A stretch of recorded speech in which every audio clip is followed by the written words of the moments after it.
Hello everyone, welcome to the part third class 6 history chapter number 1. So मैंने 2 parts cover कर लिए हैं. First intro part था, second मैंने समझाया है कि लोग पहले कहाँ रहा करते थे, क्यों रहते थे, कैसे आगे टाइम बढ़ा, कल्टीवेशन बढ़ी. बहुत अच्छे से समझाया है.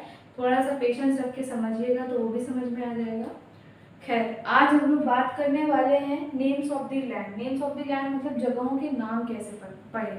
हमें किसी और जगह से मतलब नहीं, हमें अपनी इंडिया से मतलब है कि इंडिया का नाम इंडिया कैसे पड़ा या भारत कैसे पड़ा. सो इंडिया दो नाम से स्पेशली आप लोगों ने सुना होगा, या तो इंडिया कहते हैं या भारत कहते हैं. तो ये दोनों नाम आखिर पड़े कैसे, तो आज इस बात पे हम लोग डिस्कस करने वाले हैं. तो सबसे पहले बात करते हैं कि इंडिया नाम कैसे पड़ा. भारत नाम बहुत टाइम बाद पड़ा है, सबसे पहले नाम इंडिया पड़ा है. आप लोगों को मैंने बताया था इंडस वैली सिविलाइजेशन है ना. तो इंडिया का नाम इंडिया, जो रिवर हम लोगों ने पढ़ी थी इंडस, इंडस की वजह से पड़ा है.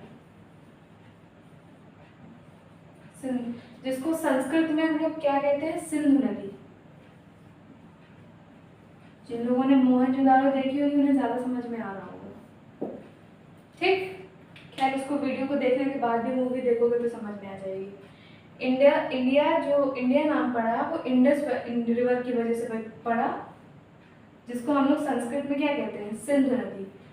सो इंडिया को ये नाम देने वाले थे कौन. जैसे मैंने आपको बताया था कि मैप में ये हमारा वो जम्मू कश्मीर वाला रीजन है.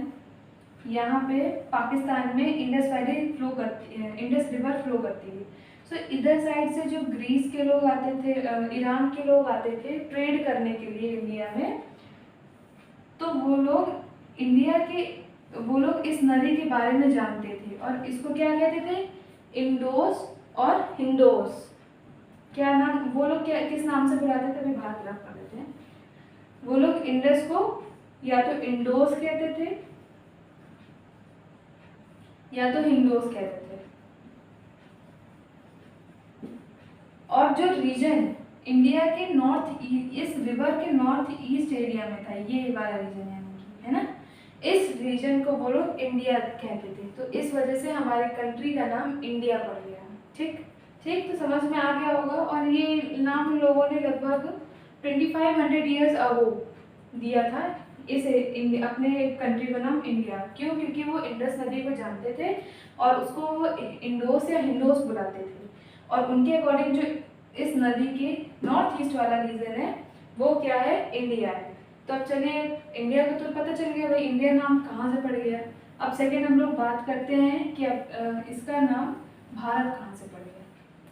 तो चलिए बात करते हैं कि इंडिया का नाम भारत कैसे पड़ गया.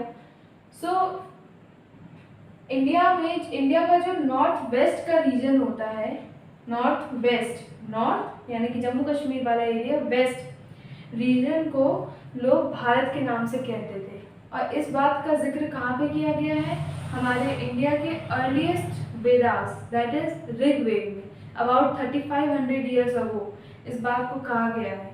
तो इस वजह से पहले वहाँ के जो नॉर्थ वेस्ट रीजन के लोग थे, पहले सिर्फ उनको हम मतलब भारतवासी कहते थे, लेकिन धीरे धीरे करके वो पूरे कंट्री को भारत नाम से जाने लगा.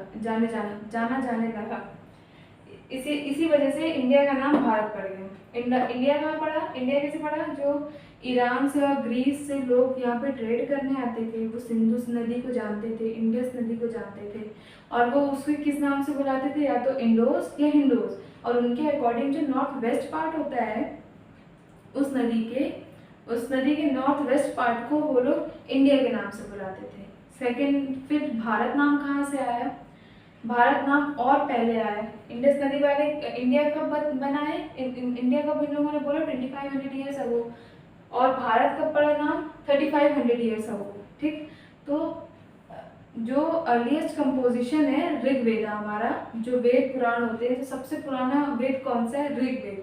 उस पर इंडिया को भारत नाम से बुलाया जाता था. कैसे, जो नॉर्थ वेस्ट पार्ट होता था वहाँ के लोगों को वो लोग भारत के लोग कहते थे, लेकिन धीरे धीरे करके ये पूरी कंट्री को भारत कहने लग गए. सो इतना सा था. आगे का जो टॉपिक है वो बहुत लेंदी है, इसलिए मैं उसको इस वीडियो में नहीं कवर कर रही हूँ, नेक्स्ट वीडियो में मैं बताऊँगी। सो आई होप आप लोगों को समझ में आ गया होगा। So thanks for watching the video.